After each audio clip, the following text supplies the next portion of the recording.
They seated me by the swinging doors of the kitchen at my own son's wedding, as if I were an afterthought to the celebration. My cheeks burned, but I straightened my back and let the insult settle into resolve rather than tears. That very night, I reached for my lawyer and froze every check tied to my name. What they thought was humiliation was only the opening move. Before I share the story, I'd love to know, how are you doing today?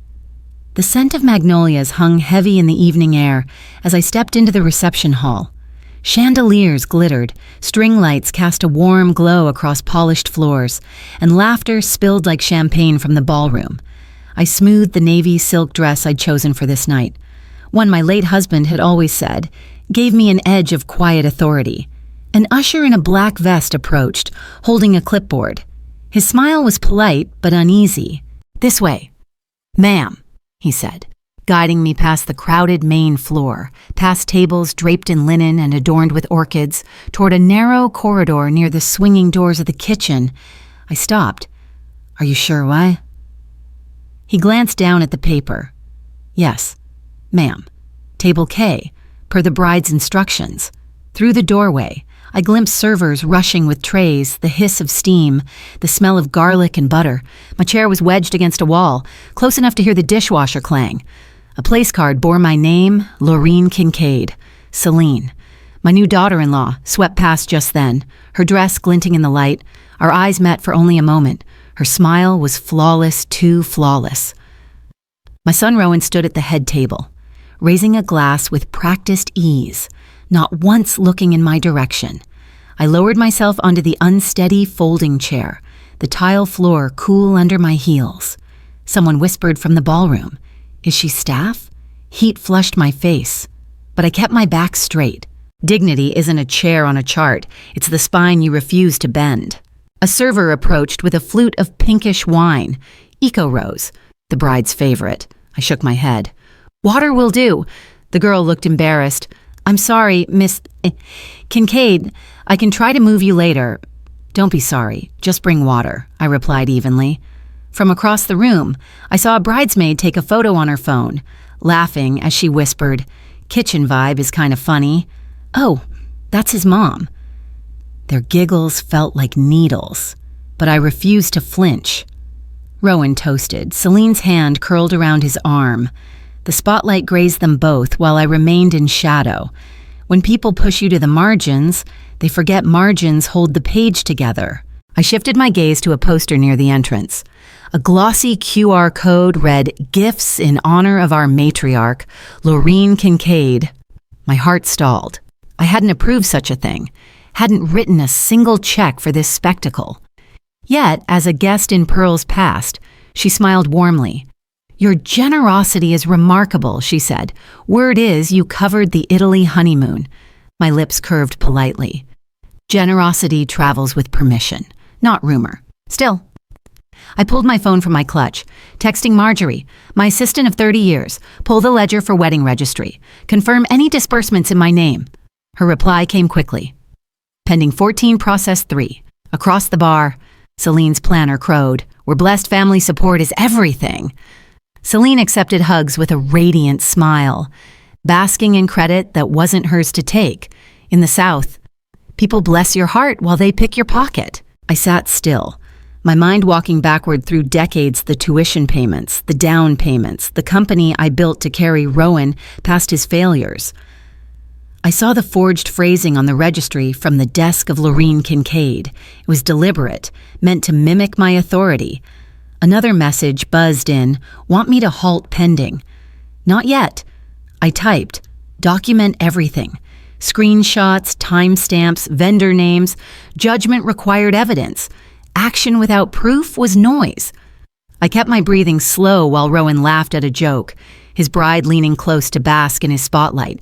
Anger shouts, judgment whispers, listen to the whisper. I opened my clutch again.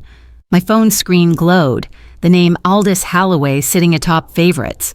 My thumb hovered. I rehearsed the words silently. Aldous, freeze all wedding-related checks drawn in my name, cause unauthorized use. A server passed to refill my water. I nodded, the gesture calm but final. Embarrassment had turned into resolve, and resolve was far more dangerous. Celine glanced my way, just for a heartbeat, curiosity flickering behind her painted smile. I smiled back, without warmth. Silence is not surrender, it's aim.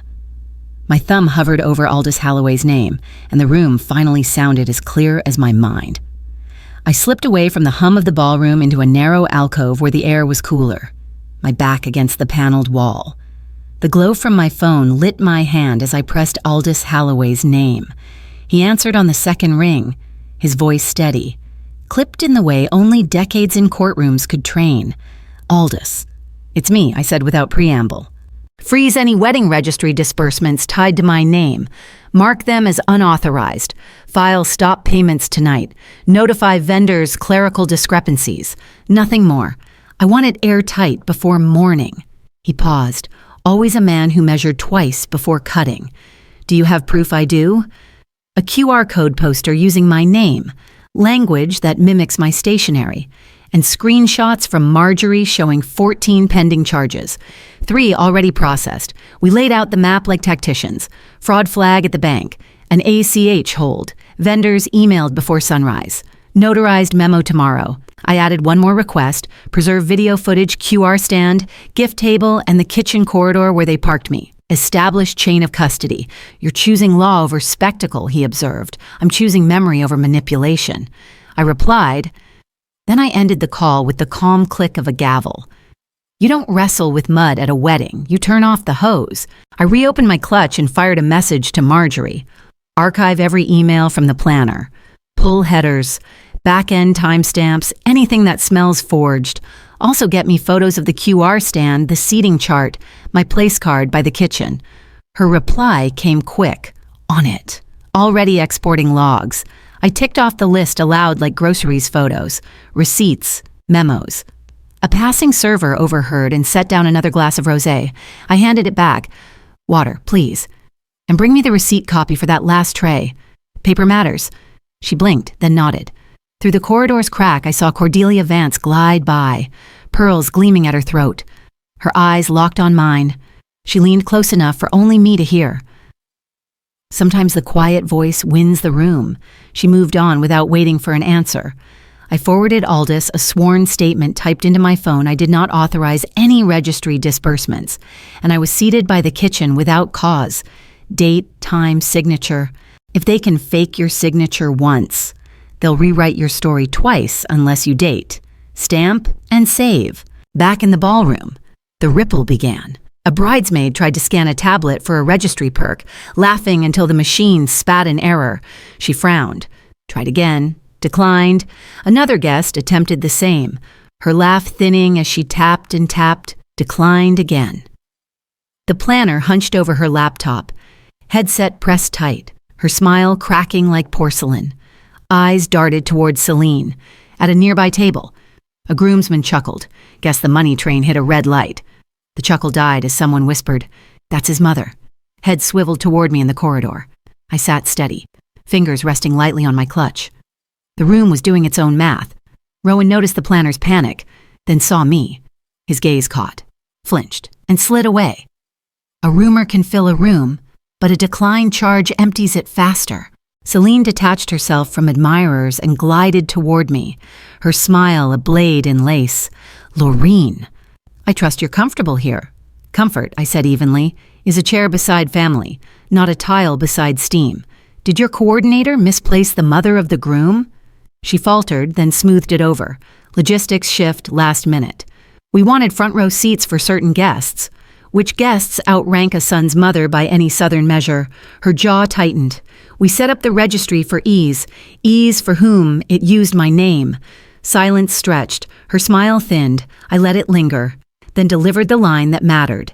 "Any payments tied to my name are frozen. Vendors will speak to my counsel." Her pupils widened recognition of leverage. "This could look ungracious," she whispered.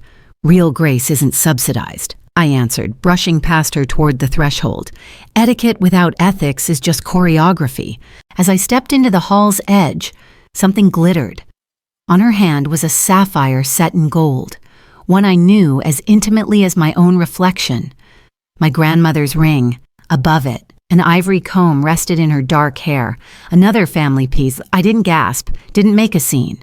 I texted Marjorie one crisp line bridal suite. Heirlooms, retrieve now. No debate, she replied. On my way. A toast was announced. Rowan tapped his glass, smiling too broadly, while the MC stumbled over the program. The planner flailed at her desk, and guests shifted uneasily. I inhaled once. Steady. Money was leverage, but heirlooms were history, and history doesn't take orders. Celine lifted her chin, but the sapphire caught the light and betrayed her. Marjorie slipped toward the bridal suite, and the sapphire on Celine's hand burned like a word I hadn't spoken yet. The music below softened as I climbed the grand staircase, the laughter and clinking glasses fading into a muffled hum. The scent of magnolias gave way to hairspray and pressed satin as I neared the upper floor. My phone buzzed with Marjorie's message. I'm at the suite door. I typed back, outside in 2. Every step I took felt deliberate, heavy. Each heel tapped a declaration that I would not be erased from my own family's history. I scrolled through my photo album one more time. Screenshots of the registry, the forged stationery, the crooked card that had parked me by the kitchen. Evidence was a kind of armor, and tonight I was layering it.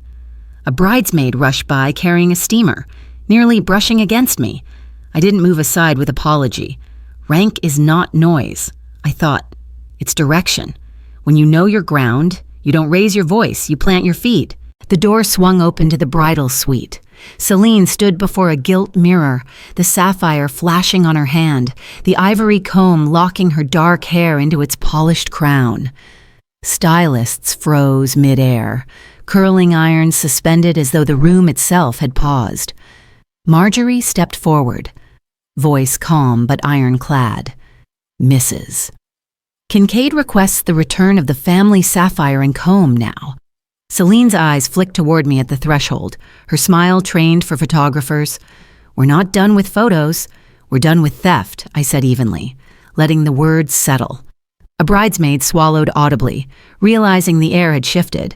Celine's lips quirked. This feels ungracious. Gracious women don't sign for what they never asked. I answered.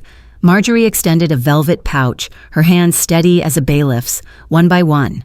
Celine removed the ring, then the comb. Each movement slower than the last. The room exhaled when the pouch snapped shut. Elegance is manners under limits. Character is manners under law. Marjorie held the pouch up like a record clerk, announcing sapphire ring returned. Ivory comb returned. I captured each step on my phone, time-stamping every image. I messaged Aldous Heirlooms recovered, witnesses, stylists, 2 bridesmaids, photos to follow. One stylist whispered, "Is everything okay?" "Everything's accurate," I replied, my tone firm but not cruel. Accuracy was mercy tonight. I photographed Celine's bare hand, the empty clip line in her hair, not to humiliate her, but to prove the glow she wore was borrowed, not hers to keep. Marjorie sealed the pouch, tucked it safely into my handbag, and nodded. We left the room as we found it ornate, perfumed, but corrected. If you don't write it down, someone else will about you. As we reached the landing, a door nearby stood ajar. I slowed, hearing Rowan's voice inside, low but unmistakable. "She's almost 70, he muttered. One confused statement on record. Celine. That's all it takes. Celine's reply was smooth as syrup but sharp underneath. Guardianship attorneys said documentation matters. She always stumbles on principle, we can use that. The words pressed against me harder than any shove. I didn't gasp. I didn't falter. I steadied my breathing, counting each second between their sentences like the beats of a metronome wound by betrayal. I opened my phone and recorded my own voice, 10:42 p.m. where no. Landing outside suite. Heard explicit plan to undermine capacity. Downstairs, a toast was being announced. Upstairs, my son was measuring me for removal. Some knives shine brighter in the dark hall than they ever would in the light. I texted Marjorie Witness my note at 10:45. She answered instantly, standing by. Together, we drafted a one-sentence attestation. Exact phrasing, exact time. Then I typed to Aldous Ad to file Rowan and Celine discussed using guardianship angle against me. Witness myself. Action pending. I smoothed my dress, touched the clasp of my handbag where the velvet pouch now rested. The family's past was back in my hands, but the present had just declared war. At the stairwell's edge, I looked down. The ballroom waited, crystal glasses poised mid-toast, unaware of what was already shifting above them. Applause sputtered, waiting for Rowan's words. I stood there, steady, choosing my floor. Never fight on a deck they built. Pick the floor that remembers your footsteps. Below, the microphone pinged for the first toast. Above, I held their plan in one hand and our history in the other. The microphone screeched once, then stilled. Rowan stood, cufflinks catching the light, his smile polished like chrome. He began with a joke, something about marrying up, but the laughter never arrived. The string quartet lingered on a note too long, waiting for applause that did not come. He pressed on. My mother, Lorene Kincaid. His tone dipped into thanks, but the words fell past tense, as if I were already a memory. Heads turned toward the back of the room, toward me at the corridor's edge. I lifted my water glass and walked 3 steps forward, not rushing, not apologizing, just enough into the light to command it. My voice carried without strain. Legacy isn't a seat on a chart. It's a name you carry clean. The band leader dipped his head like he recognized the truth. Rowan swallowed hard. Celine's smile stretched too tight. Cordelia Vance leaned forward, eyes bright. A room will hush for a spectacle, but it will listen for a sentence. The air shifted. The planner's headset hissed as a vendor flagged her down. Tablet glowing with the words, "Authorization" paused. A bridesmaid tried to scan another perk, her face stiffening as the decline flashed red. Someone at a table muttered, "Liquidity issues at a wedding." His wife jabbed him with an elbow. But the joke had already soured. The laughter, thin and brittle, died quickly. I stood with hands loose at my sides, posture steady. No triumph, no shame, just facts filling space where lies had lived. Rowan raised his glass. Let's celebrate love tonight. The toast wavered in air, heavy with unasked questions. Celebrate with what money? Under whose name? Celine tilted her face toward the canopy lights. The sapphire was gone, the comb gone, and still her shine faltered. Cordelia whispered to her neighbor, loud enough to carry good manners start with clean ledgers. People forgive mistakes. They don't forgive pretending the bill belongs to someone else. Celine moved toward me, her dress brushing the parquet, her voice dipped in honey. Lorene, perhaps we can talk tomorrow. Tonight is about gratitude and optics. I met her tone with porcelain steadiness. Optics don't change facts. Gratitude doesn't spend someone else's checks. Her mouth curved like negotiation. We'll reimburse after the honeymoon. No more in my name, I answered. Each word deliberate. She tried one last pivot. This could seem ungracious. Grace is earned, not invoiced. Rowan stepped closer, his voice low. Mother, a warning disguised as plea. I let it fall between us like glass on marble. The MC cleared his throat, fumbling into the next toast, but the quartet strings floated uselessly. The room was still listening to me. Respect is a currency. Don't try to print it after you've spent it. I crossed the floor with unhurried steps, pausing at the gift table, where the QR sign had once perched. I placed a cream envelope. On the front to Rowan Kincaid and Celine Marwick. Inside, a canceled check with one handwritten line. Final transaction, Lorene. A bridesmaid leaned closer, then stopped herself. A groomsman read the name, muttered a low, "Huh," and set his glass down harder than he meant to. The planner stiffened, whispering furiously into her headset, while the head table suddenly looked smaller, less powerful than a piece of paper lying square on linen. I smoothed the envelope's edge until it lay perfectly aligned. Across the room, Cordelia caught my eye, tipping her glass like a soldier raising his cap. If you must draw a line, write it in ink and leave it where everyone can read. I set down my water glass, thanked the nearest server by name, and walked a diagonal path toward the doors. My heels struck steady beats across the parquet. Rowan did not follow. Celine could not. The MC launched into another toast too loudly. The quartet retreated into something safe and sweet. Behind me, whispers moved like tidewater. She handled that like a judge. another voice answered, or like a mother who knows the ledger by heart. I texted Marjorie envelope placed. We're done here. Then to Aldous Phase 2 begins at 9 a.m. Trust addendum, outside. The air tasted of river and magnolia. I didn't look back. I didn't need to. Sometimes the strongest door slam is the one the wind doesn't hear. The ballroom kept talking to itself while I stepped into a quieter future. At 9 sharp, I walked into Aldous Halloway's office, where the blinds were drawn against the Georgia sun and the air smelled of coffee left cooling too long. On the table sat Marjorie's stacked screenshots, photos of the seating chart, time-stamped logs of the registry site. Aldous held his yellow pad, the recorder already blinking. We began with order who captured what, when, where. Each piece slid into place like a ledger balancing itself.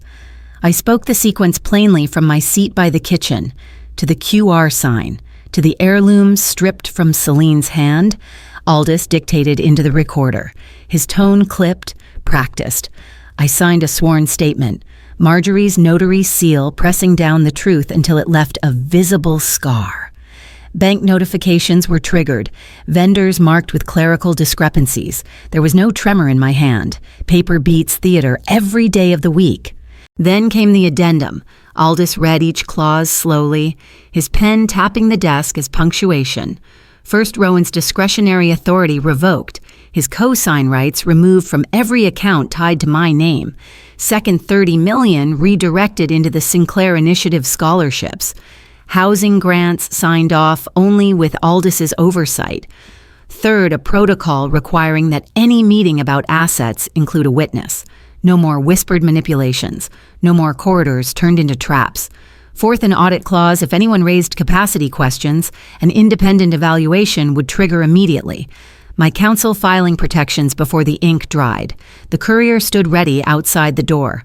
Originals went into Aldis's fireproof vault. A digital copy hit my secure folder before I even capped my pen. A boundary isn't cruel. It's a map. By noon, my phone lit with Rowan's name. Twice, then 3 times more. Each call logged by Marjorie with time and duration. The voicemails were saved, summarized, filed, no commentary needed. Through Aldis's office line, I sent one message. Please direct all estate matters to Aldous Halloway. No apology, no ornament, just fact. I brewed tea in my quiet kitchen that evening and wrote myself a note. This isn't revenge, it's repair.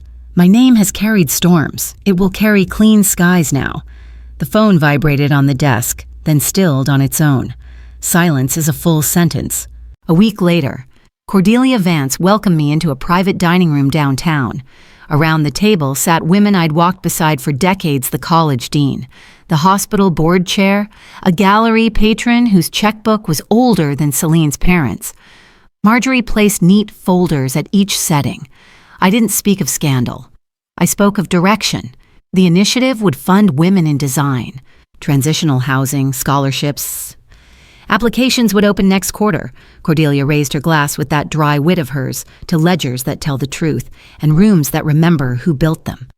Laughter followed, warm and unforced. Hands went up, pledges of checks, then pledges of hours. The room hummed with work, not rumor. When you seed the right field, the harvest stops caring who doubted. By afternoon, pledges hit my account, logged clean in Marjorie's updated ledger. Aldous confirmed filings accepted without challenge. One donor leaned over and asked softly, "Is Rowan still at the helm?" "The work is," I answered. They understood. Cordelia texted me later. "Garden party in spring, bring your initiative brochures." I typed back, "I'll bring the scholarships." That evening, I stood at my window, the live oaks outside swaying like they knew. The filings were in, the pledges real, and the only sound left was a phone I didn't plan to answer. Let the room adjust to the truth. I won't adjust to a lie. The oak-paneled boardroom smelled faintly of polish and tension. Sunlight bled through half-drawn blinds, striking the glass table in uneven bands. Folders lay stacked like chess pieces in front of each chair. Marjorie's recorder already poised. Aldous Halloway sat at the head, posture straight, voice clipped when he began. Rowan and Celine swept in late. He wore the grin of a man rehearsed too many times in the mirror. She clutched her leather planner as though it might rewrite itself in her hands. Cordelia Vance occupied the far end. Her presence more witness than friend. I chose my seat opposite Rowan, not beside Aldous, not in a corner, a line drawn by placement alone. The silence before words felt louder than storm winds. Aldous cleared his throat. We are here to clarify fiduciary authority, guardianship intent, and trust compliance. The quiet hummed with consequence. The quiet before truth always hums louder than a storm. Rowan leaned forward first. My concern is my mother's clarity, he said, voice pitched toward pity but trembling beneath. She's shown Laps's statements confused under pressure, Celine added, syrup over steel. We only seek oversight, protection. Guardianship is common at this stage of life. Her eyes scanned the room. Daring sympathy. I let silence work, each tick of the clock sharpening the air. Then I said evenly, you mistake principle for confusion, and you confuse ambition for care. Aldous slid a transcript across the table, verbatim notes of Rowan and Celine's late-night whispers, notarized by Marjorie. Cordelia leaned closer, her smile almost sweet. Funny how clarity returns when money enters the sentence. She murmured, pity used as a weapon is just arrogance in costume. Aldous reached for his folder, drawing out the trust addendum, filed, notarized, and in effect, he said, Rowan's face lost its practiced grin. Clause by clause. Aldous read Rowan's authority revoked, funds redirected to the Sinclair Initiative, new witness protocol, audit triggers. Rowan's voice cracked. You can't just Aldous raised a hand, already filed with the court. Effective immediately. Celine flipped her planner, pages snapping with desperation. Her whispers to Rowan were frantic, paper louder than her words. I spoke directly. I did not take your future. You attempted to take my present. Marjorie confirmed with courier receipts and digital timestamps. Cordelia sat back, satisfied, her gaze fixed on the unraveling. The gavel isn't always wood, it's sometimes ink already dry. Rowan's control frayed. He pushed back his chair, fists clenched too tight, voice climbing. She's making a mockery. His tone carried less conviction than panic. Celine tried to gather sympathy, tone trembling. We only wanted stability for her twilight years. The phrasing cracked, and calculation seeped through. Aldous produced the bank's letter, registry payments frozen. Authorization paused. The optics weren't private anymore. They were stamped in black ink. Cordelia's words cut smoother than law. Reputation is an account, too. Rowan, it depletes faster than trust. I steadied my breath. One measured exhale after another. Control wasn't noise. It was gravity. Control isn't volume. It's gravity. I rose, smoothing my jacket with deliberate calm. My folder lay beneath my hand, embossed with my name. It wasn't heavy. It was final. Rowan stared into the wood grain, Celine at the blank page of her planner. Neither followed. Aldous nodded once. Enforcement scheduled. No further private hearings without counsel present. His voice was law itself. Marjorie shut off the recorder, her tone firm, chain of custody complete. Cordelia rose last and offered her arm, not for balance, but recognition. I took it. The gesture clean as a verdict. Leaving the room on your own terms is the purest victory. The oak door shut behind us, but the echo stayed with them. The week opened with whispers disguised as courtesies. Emails arrived from donors, couched in phrases like seeking clarity and assurance of direction, but the subtext was unmistakable. They'd heard about frozen checks and the boardroom clash. The local society column skipped names, yet printed the words transparent governance twice in one paragraph, a code Savannah's old guard understood. My mornings began with tea at the bay window while Aldous sent me neat summaries of filings accepted. Banks confirming authorization holds, contracts amended. I initialed changes in a steady hand, and Marjorie logged every timestamp. Rowan's circle probed through assistants, but each call routed to counsel with my single line, please coordinate with Mr. Halloway. Celine tried to dazzle the feeds with a photo from a charity run. The comments began polite, but soon drifted toward questions of procurement and practice. In small cities, News doesn't travel, it arrives with witnesses. Aldous soon drafted Marjorie's affidavit. We sat together as she recited dates, times, and device IDs for every screenshot, her voice steady as an anchor. She repeated the exact phrasing from the bridal suite, each syllable falling like a pebble into a clear pond. By the time she reached the boardroom sequence, who sat where, who interrupted, what Rowan said about guardianship, the weight of her words pressed heavier than any accusation. We notarized and filed, then prepared a redacted version for boards or donors. It wasn't gossip, it was architecture, I reminded myself. Affidavits are like seatbelts no one notices until the crash. And indeed, those who had remained neutral began shifting their tone, speaking in the language of process and duty. That's how reputations bend. Not with shouts, but with documented lines. When truth is quiet, it needs a scribe, not a spotlight. Cordelia's spring garden brimmed with camellias, and so did her guest list. Wrought iron chairs scattered across the lawn, crystal pitchers of lemonade glinting. When I arrived, conversation dipped and rose again with greetings that carried more weight than words. "You look strong. The initiative sounds promising." Across the lawn, Rowan and Celine whispered with a gallery couple. Their hosts nodded too quickly, their smiles already shorter than last year's. A trustee leaned toward me. "Are you well? I am accurate," I replied, letting the phrase hang. Accuracy does its own work. Cordelia lifted her glass and toasted rooms that remember who built them. Heads nodded as if she'd voiced a verdict. Later, near the hydrangeas, another guest offered, "If you need matching funds, our board can move first." Momentum shifted in real time. Etiquette is theater, consequence is accounting. By week's end, the cracks widened. A museum postponed a panel Celine was to moderate, citing scheduling conflicts, which in Savannah means never again. Rowan sent out blasts for a fundraiser, but replies dwindled. One sponsor asked outright if the initiative would be co-hosting, which meant they wanted to know if I would be there. Social optics inverted. Celine's bright photos drew comments like transparency matters and appreciate clear governance. Compliments wrapped in thorns. I did not gloat. Instead, I approved a brochure for scholarships, requested a simple serif font, checked the eligibility line 3 times.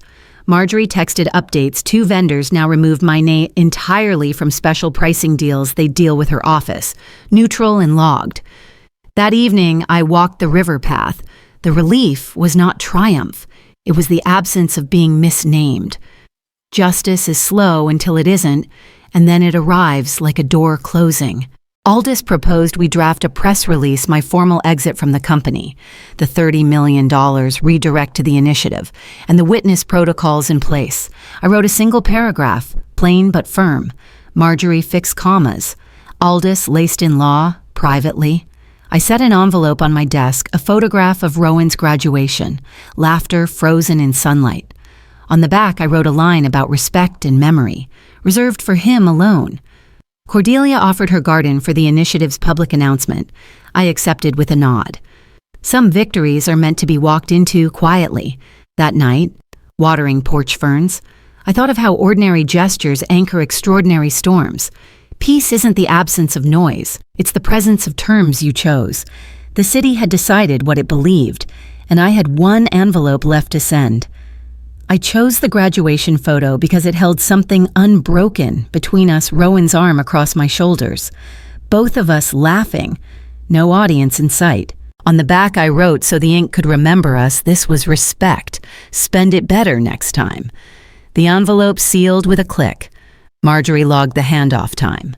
Courier, destination, while I texted Aldous. Personal item delivered. No commentary. I pinned the initiative brooch to my blazer, felt its weight sit where outrage used to live. Light moved across the lake, a steady hand. I breathed with it, choosing purpose over noise, memory over bargaining. At noon, the hotel prep room smelled of coffee and paper. Aldous read the release, my divestment from Sinclair Holdings, $30 million redirected to the initiative, and a permanent witness protocol for asset meetings. Marjorie laid out slide deck scholarships, transitional housing, audited flows, every arrow labeled, every date anchored. We tested the AV when Aldous said effective immediately. Bank letterhead would fill the screen. I practiced one sentence. A mother is not a funding mechanism. A founder is not a figurehead. We agreed on Q&A, no gossip. Governance, if pressed on family. Policy answered, and filings carried the rest cleanly. The ballroom settled when I stepped up. I read 2 paragraphs and stopped exactly where they ended. The screen showed the filed addendum.